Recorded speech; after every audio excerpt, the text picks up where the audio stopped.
Beep, beep, beep, beep, beep. Welcome back to the Court of the Edijester, ladies and gentlemen. Here we have a very interesting follow-up to the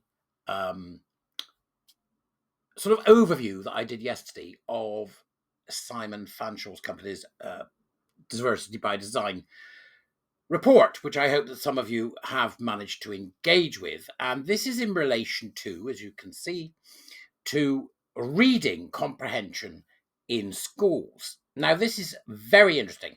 This is from a guy called Jonathan Bate. He is a sort of specialist on education, and he's talking here about what's happening in terms of the ability of people to be able to read, particularly those who are disadvantaged. This is something that's obviously close to my heart because it's about education. But let's take a look and see what he's got to say, because it asks some serious questions that we could do well to consider, especially after what I covered on the original video yesterday. So there he is, the smiley chap. Now, state-educated students struggle to read long novels, an Oxford University professor of English has said. Literacy rates are in decline, with growing reports of students being less able to read than previous generations. While this has often been blamed on smartphones and social media causing an attrition of attention, Professor Sir John Bate believes that university diversity drives are to blame. Isn't that interesting? Isn't that interesting? Now, here's obviously his thinking behind this is worth exploring, but I don't think he's wrong. I shall wait to hear from you in the comments whether you think he's wrong. I don't. I think he's absolutely right. Elite universities such as Cambridge and Oxford have been trying to recruit more state school pupils, while admissions from leading private institutions have dropped to record lows. This is your EDI. This is the EDI in action. Sir Jonathan, who is also a foundation professor of environmental humanities at Arizona State University, told BBC's Radio 4 Today programme, one factor is a kind of unintended consequence of the push in both elite British and American universities towards diversity and access. You know, he says, the very desirable idea of getting in more students from disadvantaged backgrounds, because those students come from disadvantaged schools where the teacher's main task is to crowd control, the demands in terms of reading long books are just not there. Do you know, this is the poverty of ambition, isn't it? This is the poverty of ambition in some areas that we are seeing. If you are of the belief that EDI is important there because there's these people who can't compete or can't do what they want to do, the trouble is you miss the ones that can. That's my thinking. Because you're too busy fanning about trying to get everybody else included. You remember yesterday, and I'm really, really strong on this, I think it's an absolute, and we need to deal with it, that education, once you get to sort of 12 and above, is a filtration system. What's the kid going to be able to do?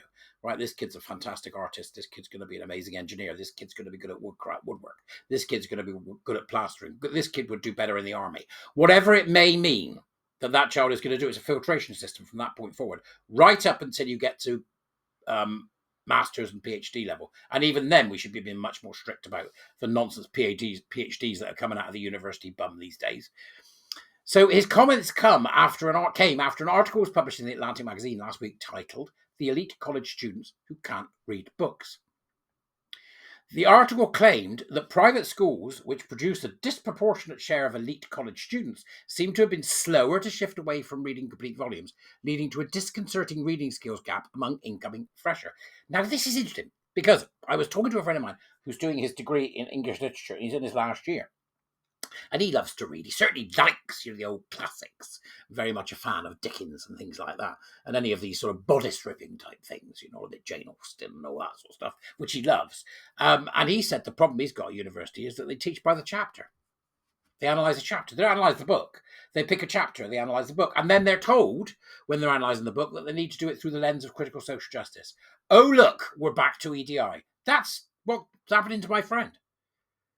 So in reference to this, which I think backs up what I was saying yesterday about the report that Simon has produced over at Diversity by Design, is that it ain't happening, right? It's the whole thing is rotten to the core.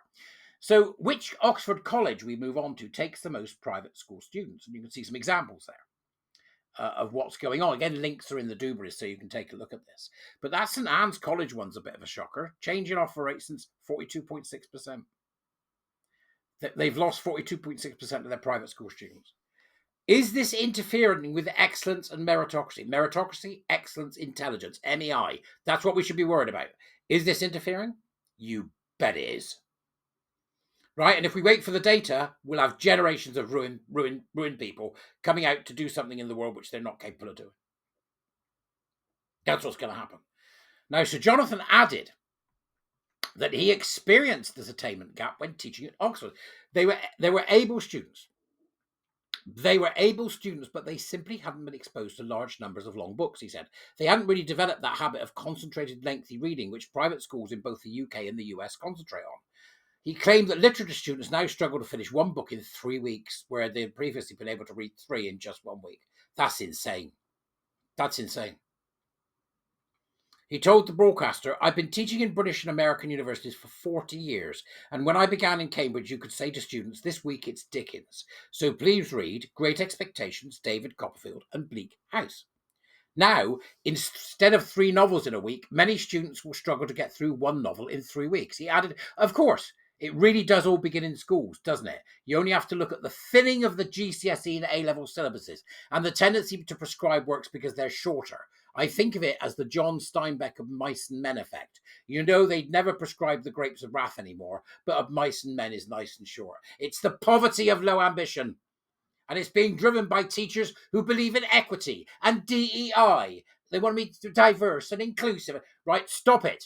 We need to get the filtration system back. And from what the professor is saying here, we need to get the filtration system back in the secondary schools primarily, so that once they get to 12, we begin to decide what kids are good or not good at.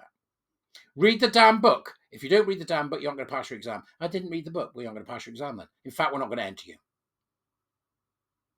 Okay, that's how we deal with it. Now, there will be, as we know, pupils who have SEN, special educational needs. There must be a provision for that. I'm just not sure the provision should be in mainstream schools for all of them. They need, really, really specialised help with certain things, some kids, and that we should be providing. But it shouldn't be in the main system, because what it does is it slows down the others. Because you've got DEI obsessed teachers. It's an absolute nonsense. Great picture of the Mice and Men cover there, though. In 2022, a Telegraph analysis revealed that state school pupils for the first time, were more likely than private school pupils to get into Cambridge. Well, how the hell is that happening? With Oxford close to achieving the same milestone. How are they achieving it?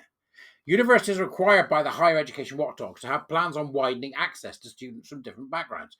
In its access plan for the 5 academic years from 2024 to 2025, Cambridge chose to introduce state school targets, stating that it wanted to increase the proportion of state school undergraduates. The decline in offer rates at top independent schools has led to warnings from the independent schools sector and parents, who said universities should not be about social engineering. That's exactly what they're doing. This is communism. This is Maoism. This is every hard left idea you can imagine. That's what they're doing. Doesn't matter. It's not about excellence. You remember the story about the teacher with the test scores, and the kids all went, we're having a test, and the kids all went, oh, miss, oh, blah, blah, blah, blah, blah, blah. What's your problem? What's your bloody problem? Well, we know we'll get the best and we know we'll get the worst. Why can't you just average it out? All right, we'll average it out. First week they averaged it out. Everybody got a B. They all went home happy, except for those that used to get an A. The following week they did the test again. They all went home with an E, because, some bothered, some didn't. Those that didn't bother didn't, and those that do bother did. And by the time you get to the following week, nobody bothered. They all went home with an F. That's equity. And that's what this is. And this, incidentally, is what Labour are doing with the country on a grand scale. Bear that in mind.